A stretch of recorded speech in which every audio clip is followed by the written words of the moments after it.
மகாலய அமாவாசையின் சிறப்பு என்னவென்றால்,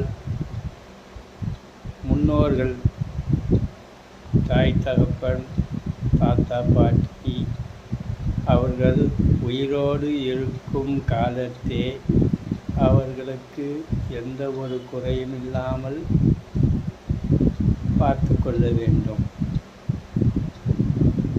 அவர்கள் மட்டும் திதி கொடுக்க வேண்டிய அவசியம் இல்லை. யாரெல்லாம் முன்னோர்களுக்கு தன் கடமையை செய்ய தவறினார்களோ அவர்கள் கண்டிப்பாக இந்த மகாலய அமாவாசை அன்று திதி கொடுப்பது நன்மையை தரும். குடும்பத்தில் அமைதி ஏற்படும், கஷ்டங்கள் விலகும், பிரச்சனைகள் தீர்க்கப்படும்.